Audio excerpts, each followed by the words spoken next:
نص جثة بشرية لقوها المواطنين في أحد المصارف في إحدى قرى الدقهلية.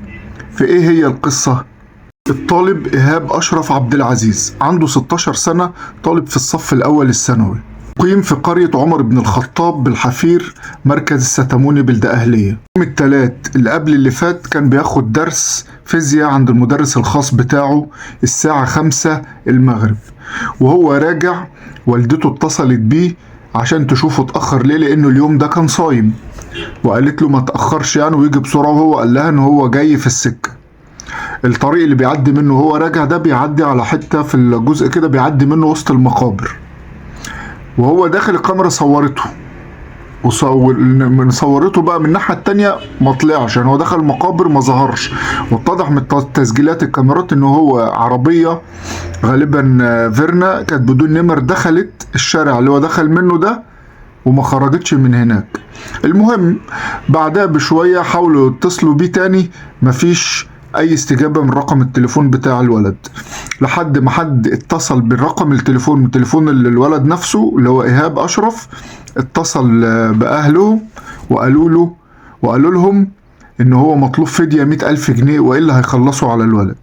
المهم والطريقة اللي هي هيدفع بها الفلوس عبارة عن حسابات كتيرة من فودافون كاش، هيقسموا المبلغ عليه ويدفعوه عن طريقها. لكن بعديها والد وعم المجني عليه راحوا لاسم الشرطة وبلغوا عن اختفائه الأول قبل ما تحصل المكالمة.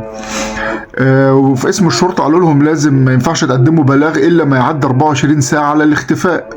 وبعد ما حصلت المكالمة دي بلغوا الشرطة اللي طبعا خدت الموضوع بشكل جدي، إن كده مش اختفاء وخلاص، ده في حالة خطف مطلوب فيها فدية.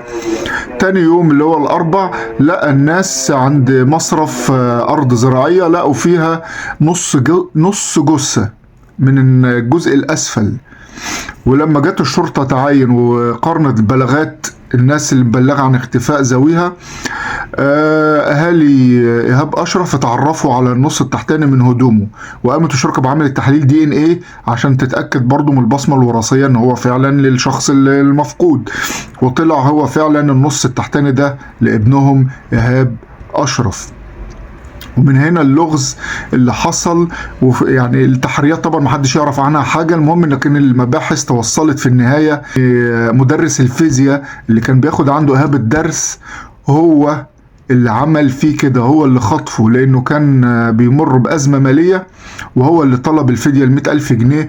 وطبعا لما خاف يتفضح امره فقال لك اخلص من الجثة ازاي، رايح قال لك اقطعها نصين 3 وارميها في كل مكان حتة عشان يبقى صعب يتوصلوا للجثة او صاحب الجثة دي مين. وحاليا هو في ايد النيابة للتحقيق والكشف عن ملابسات الجريمة، خصوصا ان هو ارشد عن بقية اجزاء الجثة. وطبعا امرت النيابة بالدفن، لكن اسباب الجريمة ودوافعها ان ترتكب جريمة بالطريقة دي لسه التفاصيل ما بانتش لحد دلوقتي، والنيابة ما اعلنتش عنها. لكن الرسالة خدوا بالكم من اولادكم، حاولوا يعني حتى اللي بيروح دروس يبقى في بيت حد موثوق فيه، ما يبقاش في بيت المدرس، والطلبة تروح في جامعات وتمشي في مجموعات، او الاهالي يروحوا ياخدوا عيالهم. فما بالك ده ولد وحصل فيه كده، امال البنات بقى يبقى ايه اللي يحصل فيهم؟